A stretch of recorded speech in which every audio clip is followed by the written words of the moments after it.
Welcome to the Texas Alcoholic Beverage Commission's Temporary Events Training.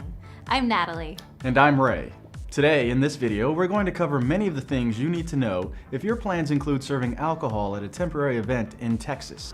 From large concerts to some of the smallest charity fundraisers, if it's a special event and there's alcohol involved, a temporary permit or catering permit may be needed. And the TABC has regulations in place for how it can be sold or served. First, let's talk about the liability considerations. Just like someone who owns or runs a bar or restaurant, event organizers and servers have to be aware of responsible service practices. Because if things aren't handled the right way, there can really be serious consequences. It's extremely important for servers at an event to be well trained on the signs of intoxication and what can cause a person to mimic the signs of intoxication as well as underage drinking. The TABC requires sellers and servers to refuse alcoholic beverage service to intoxicated persons and anyone under the age of 21. Remember, any person who sells and serves alcoholic beverages can be held civilly liable and could receive criminal penalties for their actions. Did you know, if you sell an alcoholic beverage to an intoxicated person, you could be charged, and if convicted, that could mean up to a $1,000 fine and a year in jail. And the consequences of selling to a minor could mean a $4,000 fine and up to a year in jail. So this is serious business. Here are a few points to remember for serving alcoholic beverages responsibly. Never serve an alcoholic beverage to anyone who is intoxicated. Never serve an alcoholic beverage to anyone to the point of intoxication. Never serve an alcoholic beverage to anyone under the legal drinking age, which in Texas is 21. When serving alcohol, always carefully check identification of anyone who appears younger than 30. Always observe the customer and evaluate the sale and service of alcoholic beverages. And always contact law enforcement immediately when attempts to intervene with a minor or someone who's intoxicated fails. The bottom line is the seller-server is liable for his or her actions. So the TABC has developed extensive training to avoid these pitfalls. Once a seller-server receives this training through a TABC-approved course provider, he or she will have the background, skills, and awareness to serve alcoholic beverages responsibly. To learn more about training courses that are available to you, visit the TABC website or call your local TABC office.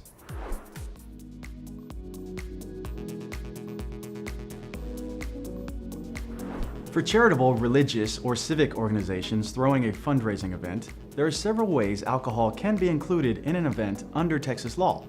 One option is for the host to provide free alcoholic beverages without obtaining a TABC permit. However, to be truly free, the drinks must be available to any adult who attends. Under this scenario, the organization may serve donated alcohol. They may also receive cash donations, and they may include members of the alcoholic beverage industry as sponsors of the event. The organization can charge an event fee for the fundraiser, but they cannot advertise that the entrance fee includes free alcoholic beverages. On the other hand, if alcoholic beverages were limited only to paying guests, a TABC permit would be necessary. In that case, the cost of the alcohol would then be considered part of the fee. That translates into selling alcoholic beverages, thus the TABC permit. When the host is providing free alcoholic beverages, the organization or servers cannot ask for a donation or a tip because, again, if drinks are available only to paying guests, then a TABC permit is required. So that's option one. Here is a second option. Option 2 is for a charitable, religious, or civic organization to obtain a TABC temporary permit. This temporary permit allows the organization to sell alcoholic beverages that are purchased from a licensed distributor, wholesaler, or winery. Once a temporary permit has been obtained, the organization is not permitted to sell alcohol that's been donated. In this option, the organization is able to accept cash donations from anyone, including those in the alcoholic beverage industry. But option 2 has some restrictions. The cash donation would have to be a no-strings-attached gift.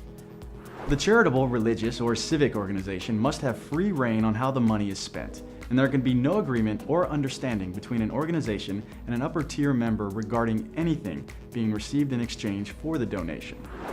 In other words, they are prohibited from selling sponsorship rights, and an upper-tier member can't require signage or some other exposure in return.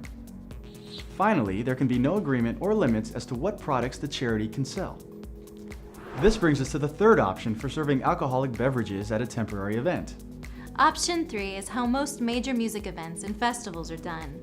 This is where the organization uses a third-party retailer or an independent concessionaire like a catering company to sell alcoholic beverages at the event. In this situation, the charity may freely receive cash or in-kind donations from manufacturers or wholesalers. In this option, the organization can make an agreement with the retailer where the retailer donates the proceeds from the event to the organization. The organization cannot have any agreement guaranteeing exclusive product rights.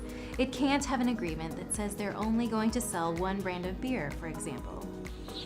Once the organization brings in the retailer to sell alcohol, the retailer must retain the right to control the quantity and the selection of brands of alcohol to be sold at the event. The organization cannot tell the independent retailer what to sell or not to sell at the event. Not all organizations qualify for all three options for selling alcoholic beverages at an event. So, to find out which options your organization qualifies for, contact your local TABC office. Some more important points to remember. When it comes to obtaining a temporary license for a temporary event, the TABC always requires approval from the location's landlord or landowner before a temporary license is approved. That means a letter of authorization from the landlord or owner should always be included in the application. Also, most temporary event venues, especially outdoors, aren't going to be equipped with all the things they need to serve alcohol, and that equipment has to come from somewhere. Often, wholesalers and distributors are able to provide certain equipment for serving alcohol, but generally, it needs to be essential to serving alcohol at the event. For instance, these draft dispensing coolers would be permissible, but this trailer with the jumbo TV would not be permissible because it's not essential serving equipment. Depending on which option you choose, certain types of equipment may or may not be legal, and adequate security and approval from local officials may be required.